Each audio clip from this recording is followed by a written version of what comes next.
The royal halls of the Valthine Empire glittered with silver and blue light.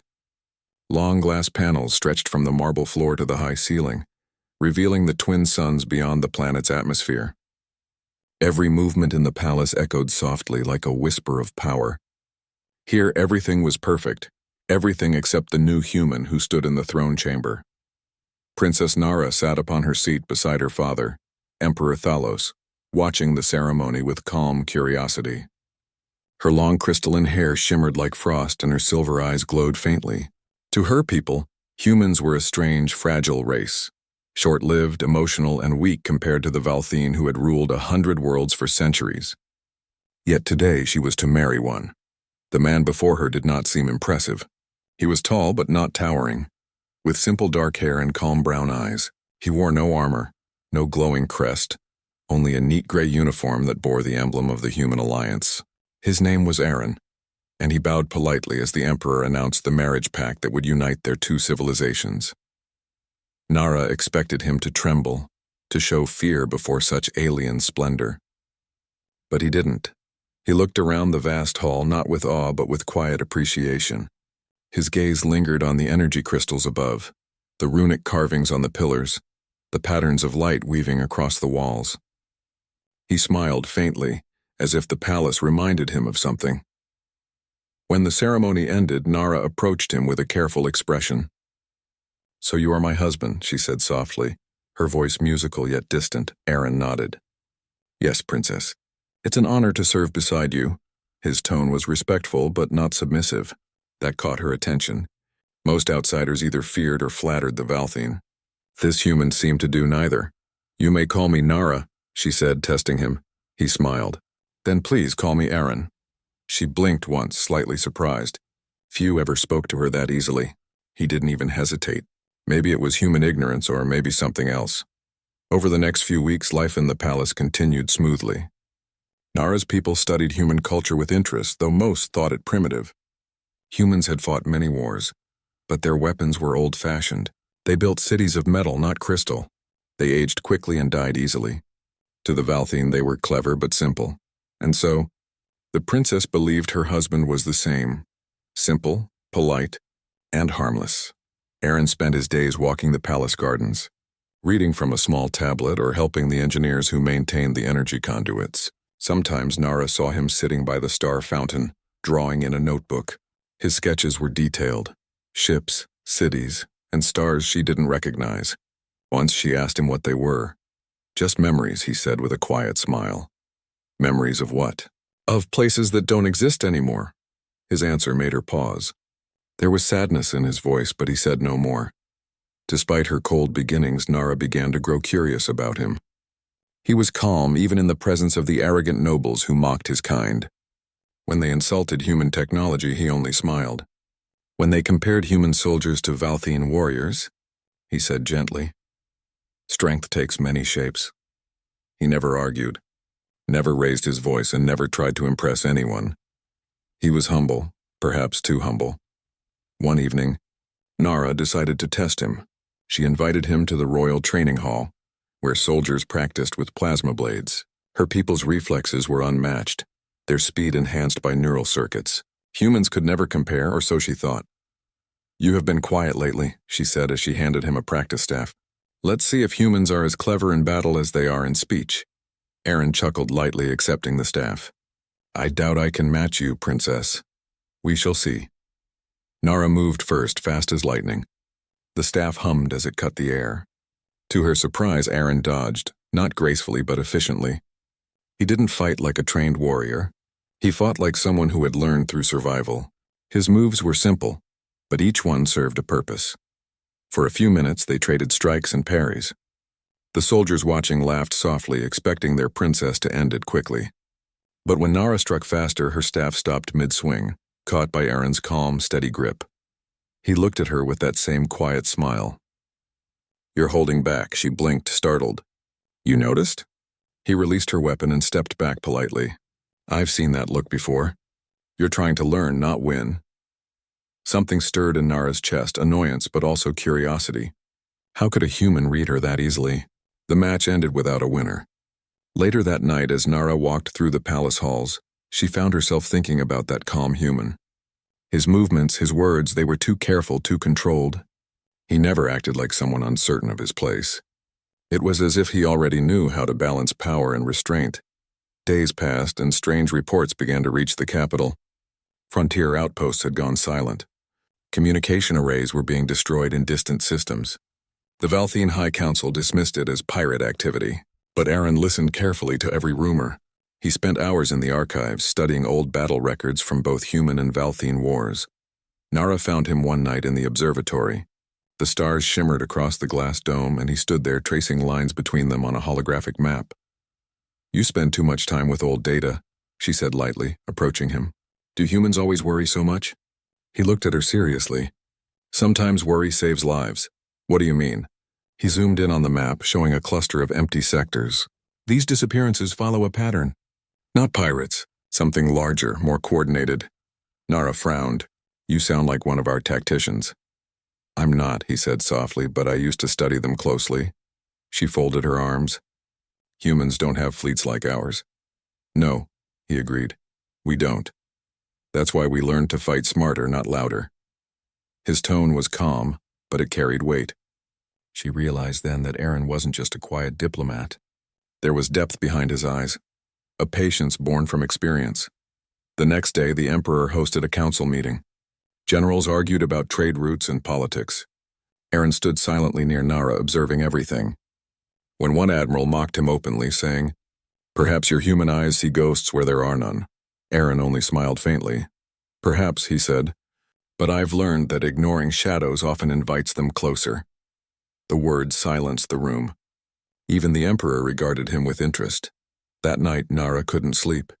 She kept remembering his expression, those steady, unshaken eyes.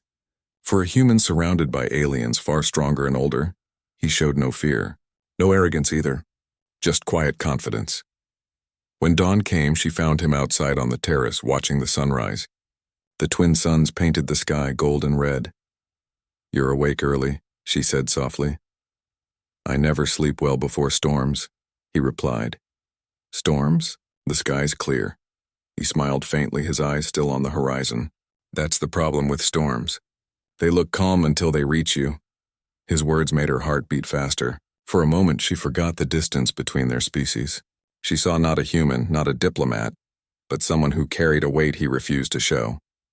As she turned to leave, she noticed his notebook on the table.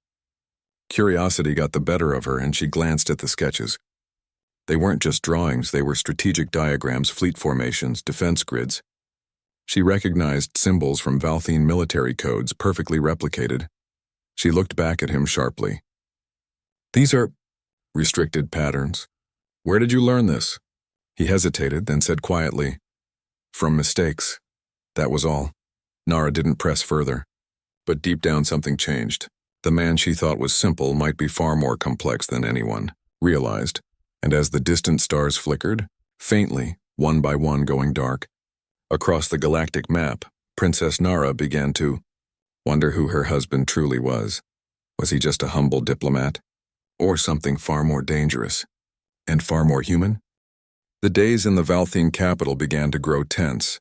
What started as small reports of missing outposts had become a wave of silence spreading across the galaxy's edge. Communication lines went dark one after another. Patrol ships vanished. Trade convoys sent no response. The High Council called emergency meetings every day, but most of the nobles still believed the problem was small. "Pirates," said one. "System storms," said another. The Valthene Empire had ruled for so long that few believed anything could threaten them now. Aaron listened quietly in each meeting, his eyes always studying the holographic maps that hovered over the great table. He never interrupted the debates, but his silence felt heavy, like he knew something others didn't. Princess Nara noticed it. She noticed everything about him now.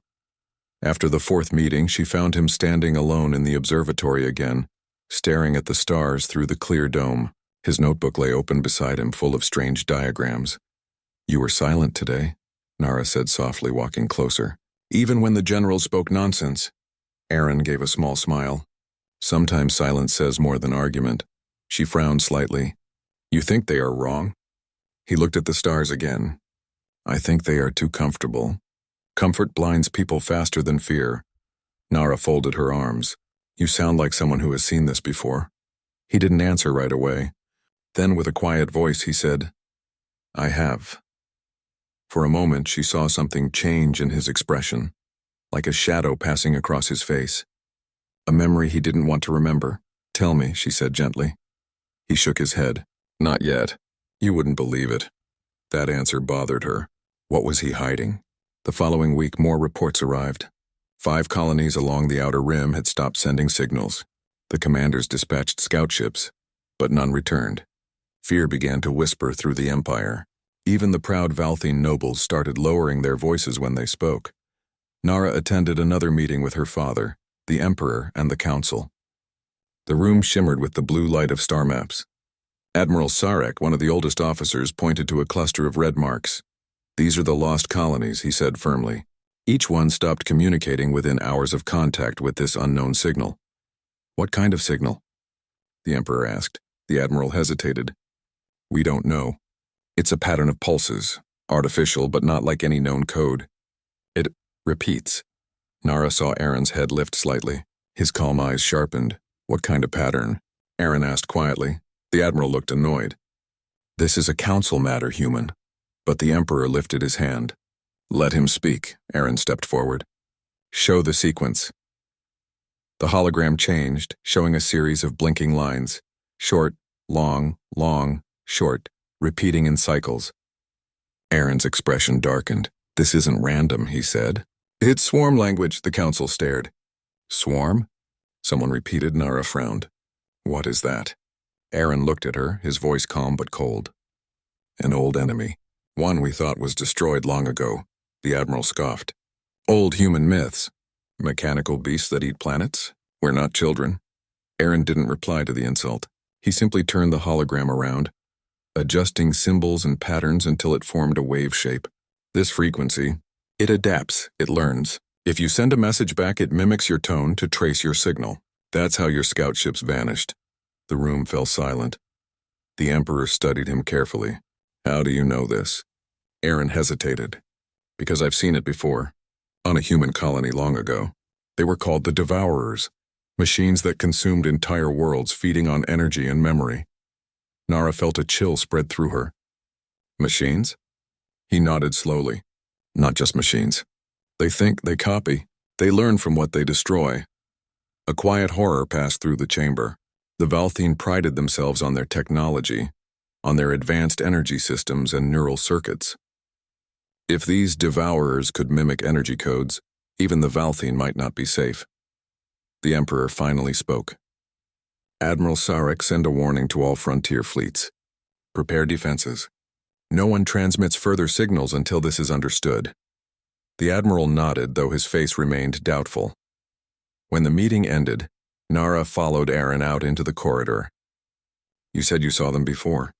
What happened? He stopped walking. They erased everything. Cities, oceans, people, all turned to silence. And you survived? He looked down. Barely. I lost everything that day. That's why I left command. I thought it was over. There was a long pause. The corridor lights flickered softly.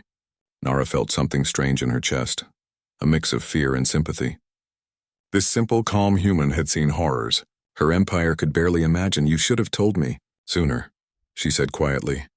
I did not want to bring war into our home, he replied. His words hung in the air like a quiet promise. That night Nara couldn't rest. She went to the palace library, searching for old records of human conflicts.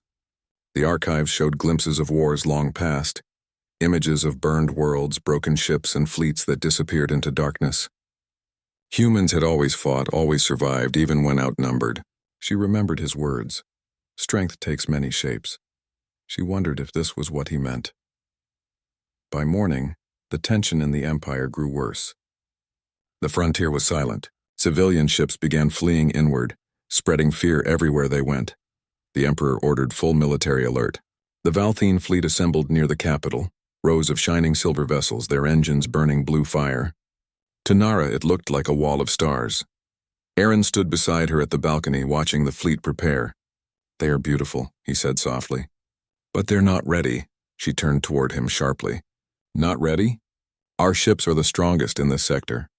They're strong, he agreed, but they don't understand what's coming. The swarm doesn't fight for victory. It fights for survival. It never stops. Nara crossed her arms, frowning.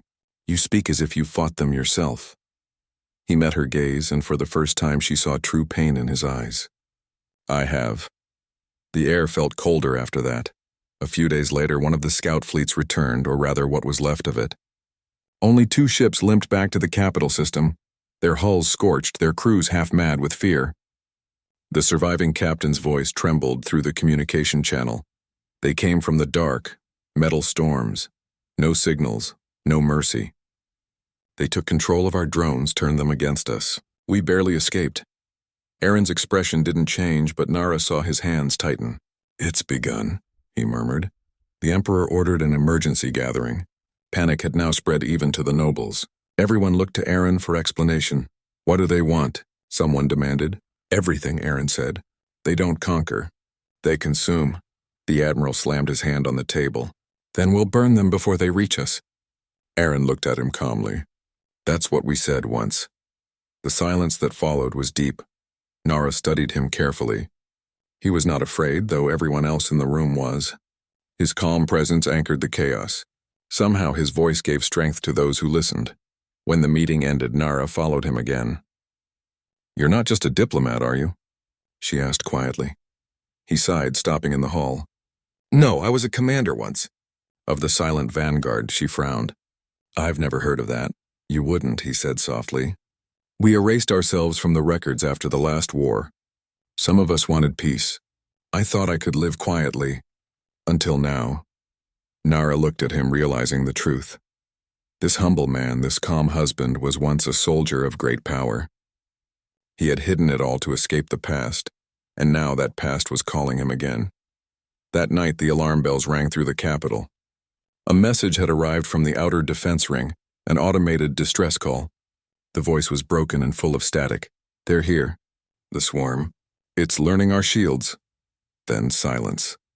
From the palace balcony, Nara saw streaks of light rise into the sky as the first Valthene ships launched. The stars glowed red with warning lights. Beside her, Aaron stood still, watching the horizon. His calm eyes reflected the fire of engines. She whispered, Will we survive this? He looked at her gently. If we remember who we are, not what we've built, but what we believe. What do you believe? That life is worth fighting for. Always. And with that, he turned and walked toward the command center.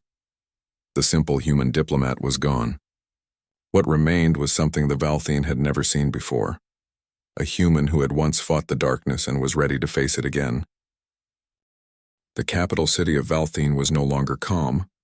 The silver towers that once shone proudly now flickered under red alarms. The sky above the planet filled with streaks of light as warships prepared for battle. The once peaceful empire had awakened to the sound of fear. Princess Nara stood on the high balcony beside her father, Emperor Thalos, watching their fleet rise. The ships were magnificent, sleek silver forms glowing blue with plasma light. Each carried hundreds of soldiers, pilots, and engineers. Yet even with such power, the air felt heavy. The unknown enemy that had destroyed their outer colonies was coming closer, and no one truly knew what they faced. Below, Aaron walked through the command docks in silence. Soldiers moved around him, rushing to their stations. Many gave him curious glances. To them, he was still the human diplomat who had married their princess, a polite outsider, nothing more. But some had begun to whisper. They said he had predicted the swarm's arrival before anyone else. They said his calm eyes saw danger where others saw peace. Aaron ignored the whispers. His focus was on the fleet's data feeds displayed across glowing screens. Every few seconds, new reports came in. Ships lost, signals cut, static spreading. The swarm was moving fast, consuming systems like a rising tide. He walked to the main command hall. The room was circular, filled with blue light and holographic displays of the star sectors. Admirals and generals stood in clusters, speaking in urgent voices. The Emperor sat at the center, his expression grave. Nara stood beside him, her silver eyes sharp. When Aaron entered, the conversation stopped. Admiral Sarek's voice rang out sharply. Why is this human here? This is a military council. Before anyone could speak, the Emperor raised a hand. He predicted the enemy's movement before any of us, Admiral. Let him speak, Aaron bowed slightly. Thank you, Majesty. Sarek frowned, folding his arms. Then tell us, human, what do you suggest? That we run? Aaron looked at the holographic map. His voice was calm, steady. No, you can't run from the swarm. It doesn't chase, it expands. Every system you abandon only feeds it. You must contain it before it learns your energy patterns. Contain it? Sarek scoffed. With what? Their numbers are infinite. Aaron stepped closer to the table. Numbers mean nothing if they can't move. Cut their communication lattice. Disrupt their relay cores. If you strike fast and destroy the command nodes, the rest will collapse. The room fell quiet. His words were sharp and confident, like someone used to giving orders, not suggestions. The Emperor studied him. You speak like a tactician. Aaron met his eyes. I was one. Long ago. That simple admission sent murmurs through the council. Nara watched him closely, her heart beating faster. For weeks she had suspected he was more than he appeared, but hearing it confirmed was still a shock. The Emperor nodded slowly. Then you will advise my fleet. Admiral Sarek's jaw tightened. With respect, Majesty, our strategies do not rely on human methods. They will today, the Emperor interrupted. His tone left no room for argument. Aaron will lead the tactical planning. Nara saw something shift in her husband's expression, something she hadn't seen before. For a long time he had carried a quiet calm, a peace that seemed unshakable. Now that peace turned to focus. His eyes sharpened, his movements grew precise, and his voice carried the weight of command. The diplomat was gone. The commander had returned. Hours later, inside the command bridge of the royal flagship Varethus, Aaron stood at the center console. Around him, officers moved quickly, following his directions. The Valthene crew hesitated at first, but soon they found themselves listening to him without question. His instructions were clear, logical, and always one step ahead. Keep the first and second fleets hidden behind the moon's shadow, he ordered. We'll use the third fleet as bait. When the swarm engages, jam their signal and strike from both flanks. The lead navigator, a young Valthene officer named Laren, looked uncertain. Sir, if they break formation, they won't, Aaron replied. They rely on coordination. Break the pattern and they'll fall apart. His tone carried quiet authority. There was no shouting, no arrogance, just certainty. Nara stood at the side of the bridge, watching him with a mixture of pride and disbelief. Only a day ago he had seemed like a peaceful man who preferred gardens and stars. Now he was commanding alien fleets as if he'd done it his whole life. The officers obeyed him naturally, drawn to his calm strength. As the ships launched from orbit, the view screen showed the vast emptiness of space ahead, black and endless. In that darkness, something moved. Tiny lights blinked like insects across the void. The swarm had arrived. Contact in 5 minutes, Laren reported nervously. Aaron's eyes never left the screen. Keep shields at 40% until I say otherwise. Power up the rail plasma, but hold fire. The swarm grew larger as it approached, a storm of metallic shapes, each one reflecting the faint light of the stars. They didn't move like ships. They moved like living things, weaving and twisting together in impossible patterns. At their center pulsed a glowing sphere, the command core. Nara felt her breath catch. They're beautiful and terrifying. Aaron nodded slowly. That's how they win. They make you hesitate, then he spoke sharply. Fleet 3, engage! The bait fleet moved forward, opening fire. Streams of plasma lit the darkness. The swarm responded instantly, surging like a wave. Their energy patterns changed rapidly, adapting to each strike. Now, Aaron said, activate jammers. The flanking fleets appeared from the shadows, releasing electromagnetic bursts that shattered the swarm's coordination. The enemy ships wavered, their formation collapsing. Aaron's hands moved across the controls. Strike the relay cores now, Sector Delta 7. The Valthene ships unleashed concentrated fire. Explosions lit the darkness like falling stars. For a moment, the impossible happened. The swarm retreated. Cheers filled the bridge.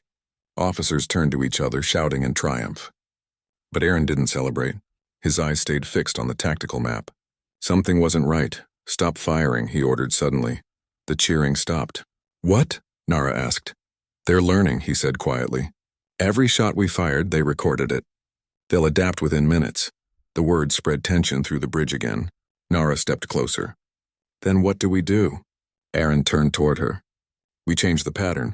Humans learned long ago that predictability is death. Prepare manual targeting. Switch to random firing algorithms. The crew obeyed. The battle continued, but now every movement was unpredictable. The swarm struggled to adapt, their precision breaking down. Slowly, painfully, the Valthene fleet pushed them back. Hours passed. When the last swarm fragments vanished into the darkness, silence filled the bridge. The exhausted crew exchanged relieved looks. Many had thought they wouldn't survive. Admiral Sarek appeared on the holographic link, his expression serious but respectful. "Your strategy saved us, human. The Empire owes you." Aaron shook his head. "Not yet. That was only their vanguard. The real swarm hasn't arrived." The words froze everyone, even Nara. "You mean, this wasn't their main force?" He looked at her with calm sorrow. "No, the main hive will follow soon. What we faced today was only a scout division. The storm hasn't even begun." After the battle, the palace held an emergency meeting. The Emperor stood at the great table, surrounded by holograms of the damaged fleets.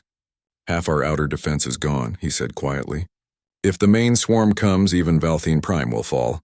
The council turned to Aaron. "What do we do?" He answered simply. "We prepare for a different kind of war." Nara watched him as he began to outline a new plan.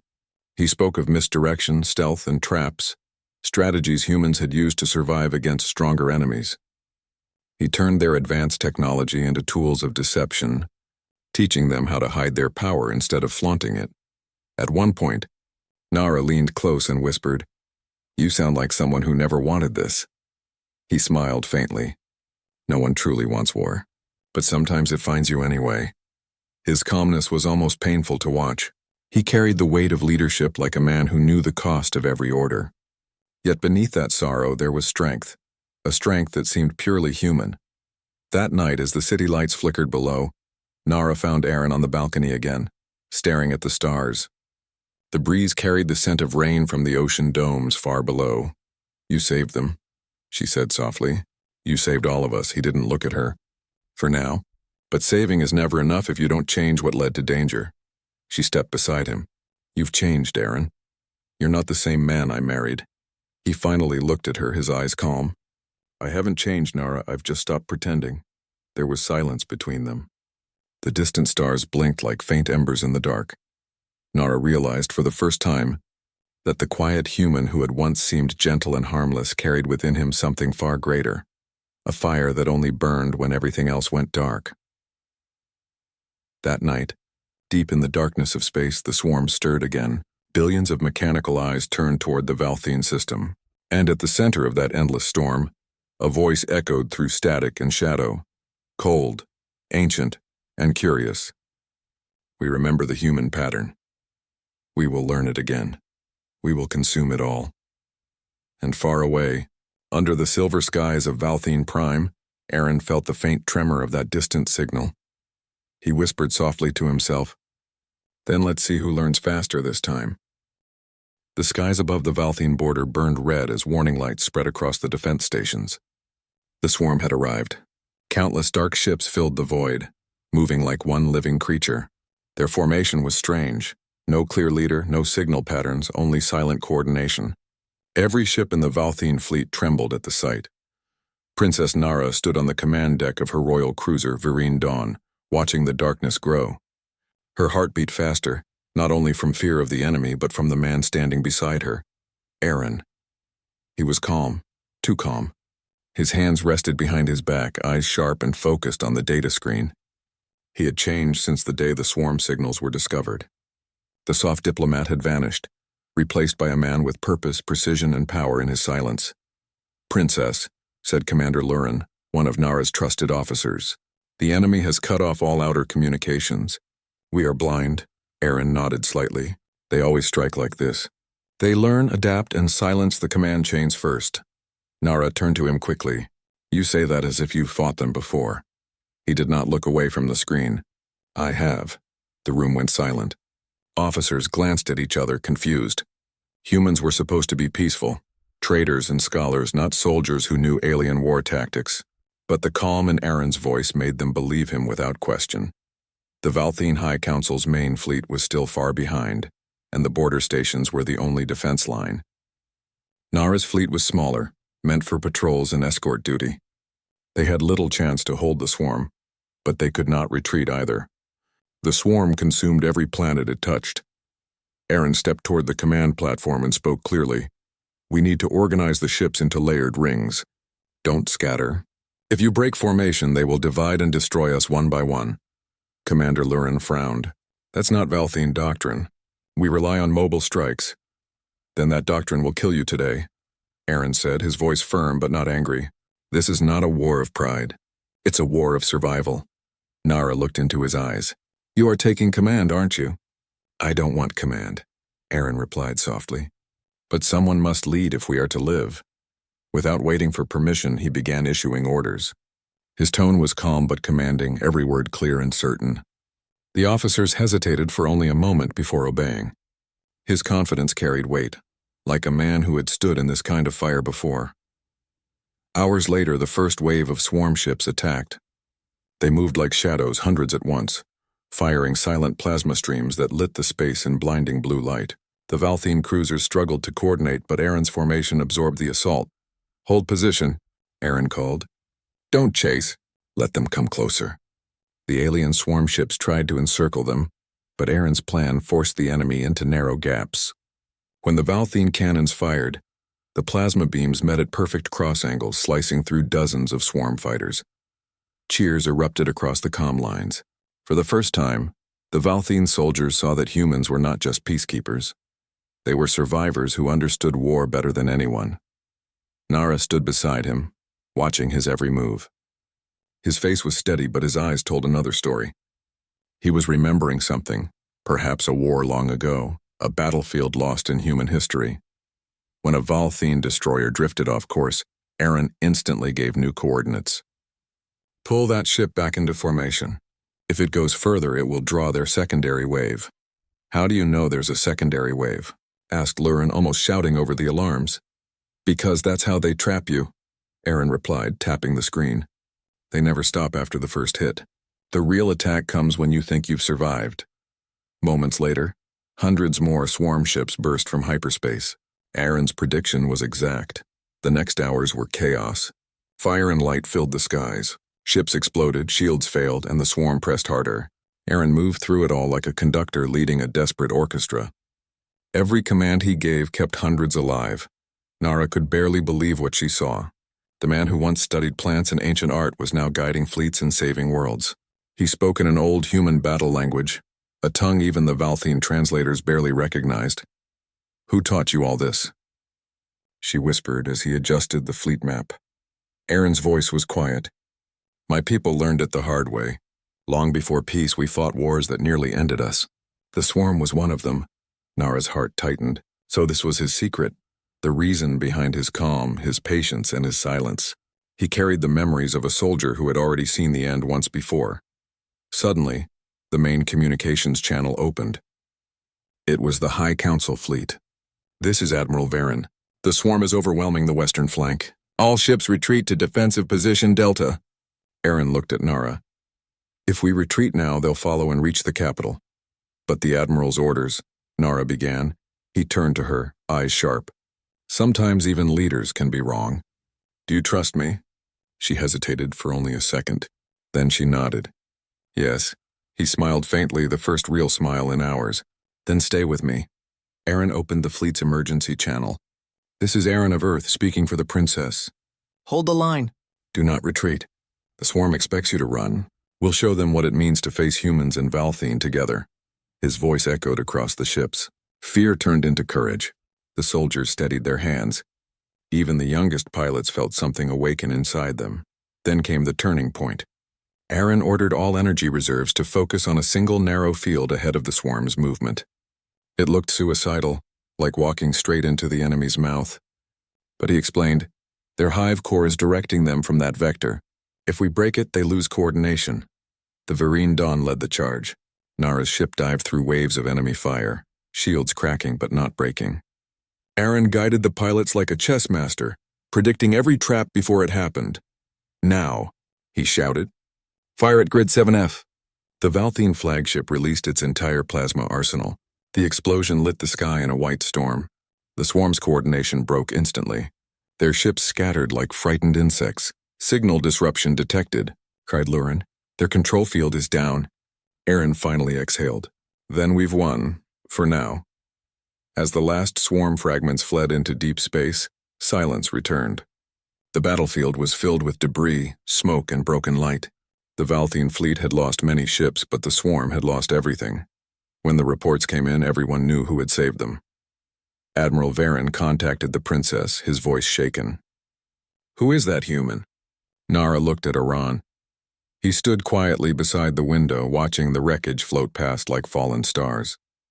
She answered softly, "Someone my people once thought simple."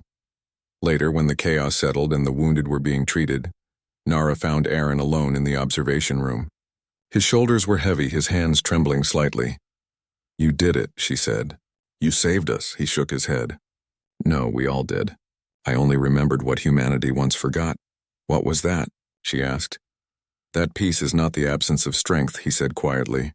"It's the choice to hold it back until the moment it's needed most." Nara stepped closer. "Then you are more than a diplomat, Aaron. You are a guardian." He looked at her, the faintest smile returning. "I'm just a human who remembers." Outside the window, the first rays of light crossed the battlefield, touching the broken ships with a soft glow. Nara stood beside him, finally understanding the truth behind the man she had married. He had not hidden his strength out of pride or fear. He had done it out of hope.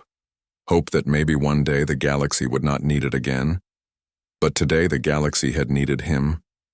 And when it did, the simple human drew out his true self, quiet, powerful, and unyielding. The battle was over. Silence had returned to the Valthian skies.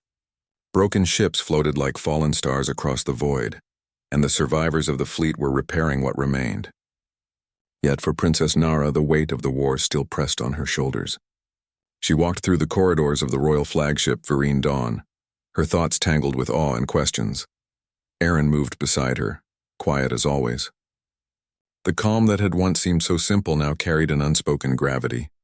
The fleet had survived, but only because he had stepped forward when everyone else hesitated. "Will they return?" Nara asked softly, glancing at the stars beyond the observation deck. Aaron shook his head. "The swarm learns, but it also fears.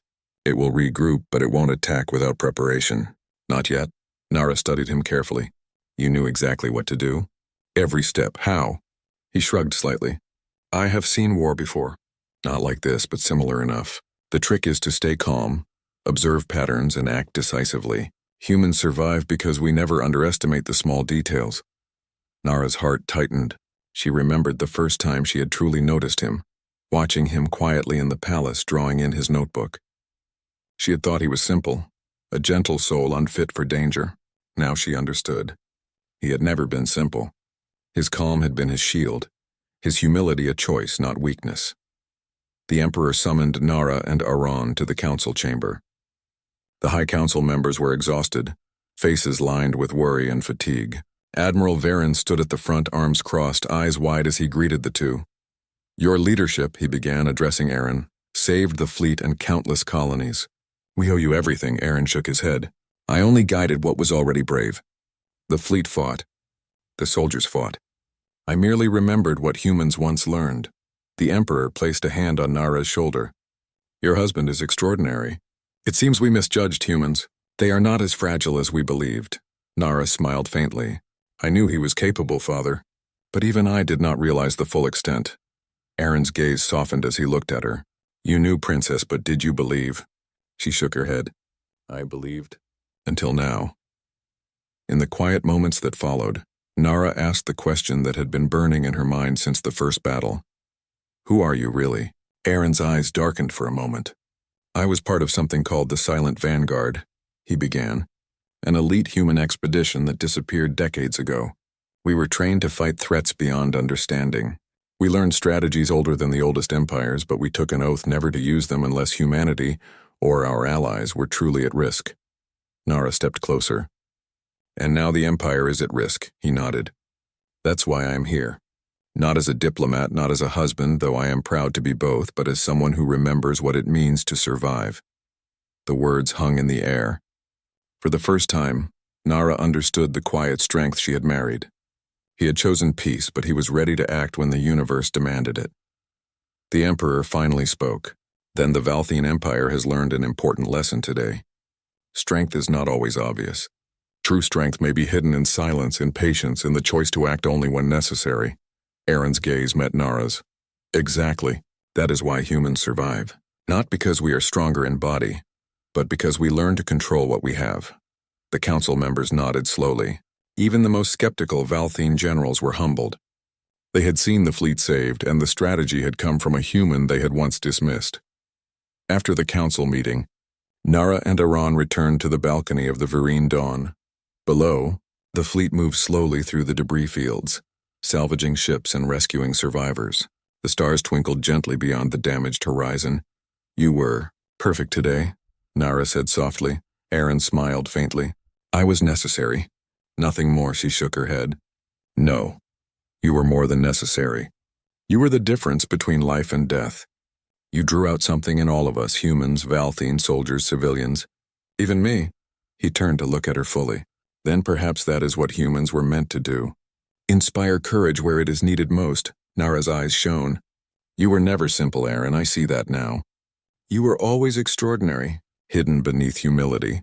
He took her hand gently. "I only drew it out when I had to. But it is in every human to do the same, if the choice comes." The days after the battle were filled with rebuilding and reflection. Outposts were restored, communication lines repaired, and the damaged fleet was patched together. The Valthene soldiers and civilians who survived had a new respect for humanity, not just for their cleverness, but for their courage, humility, and adaptability. Nara noticed how soldiers whispered his name, how the fleet crew studied his methods, and how even the stubborn generals nodded in respect when he offered guidance. Aaron had reminded them all of something they had long forgotten, that courage could come from restraint, and strength could come from those who appeared ordinary. One evening, as the twin suns set, Nara watched him quietly drawing on his tablet. The lines formed ship patterns, strategies, and star maps. "You never stop," she said softly. He looked up. "Preparation is life. The universe will always test you. But the test is not about power alone, it is about understanding what is truly important." She smiled faintly. "You have taught me more than anyone else ever could." Weeks later, the High Council held a grand ceremony, honoring the survivors and the heroes. Aaron was called to the front. He stepped forward with Nara beside him. The council applauded him, not just as a husband to their princess, but as a hero who had saved their empire. The emperor stood and addressed the assembly. "Let it be known that humans are not weak. Let it be known that courage, wisdom, and restraint can save worlds." Today, one human reminded us all of the true meaning of strength. Aaron stepped back quietly. He did not seek applause. He only wished the empire to survive, and he had done his part. After the ceremony, Nara walked beside him under the twin moons. "Do you ever tire of being extraordinary?" she asked gently. He shook his head. "Extraordinary is a choice, not a state. I only acted when I needed to. Others may act in their own time." She smiled, a soft warmth in her heart. "Then perhaps we are all extraordinary, if we know when to draw it out." He looked at her, his calm eyes reflecting the moons above. "Yes, princess. And today you have seen what it truly means to be human." Months passed and the galaxy slowly healed. Trade routes reopened, colonies were rebuilt, and peace returned to the Valthene Empire. Yet the memory of the swarm remained, a warning that strength, courage, and vigilance were never to be forgotten. Nara often walked beside Aran in the palace gardens. She watched him sketch star maps, study fleet diagrams, or simply gaze at the horizon. She no longer saw him as simple. She saw him as a man who could be gentle, quiet, and ordinary, yet capable of incredible strength when the universe demanded it. One evening, as the suns dipped below the horizon, Nara spoke softly. "Aaron, I once thought you were simple." He glanced at her, a small smile forming. "And now?" "Now I know," she said, taking his hand, "that simplicity was just the surface. The truth of strength was beneath it, waiting to be drawn out." He squeezed her hand gently. "Then perhaps that is what makes humans remarkable. We can choose when to be gentle and when to rise." Nara looked up at the stars, feeling hope for the first time in a long while. "Then we are ready for whatever comes next," she whispered. Aaron nodded. Together they stood on the balcony of the Vereen Dawn, overlooking the recovering fleet and the shining empire. The galaxy stretched endlessly beyond, full of dangers, wonders, and unknown challenges, but they were ready. Because now, The Valthene Empire and a galaxy that had underestimated humanity knew the truth. That courage, wisdom, and strength often come hidden in quiet places, in ordinary people and in the gentle hearts who remember how to fight. And when the moment comes, they draw out their true power,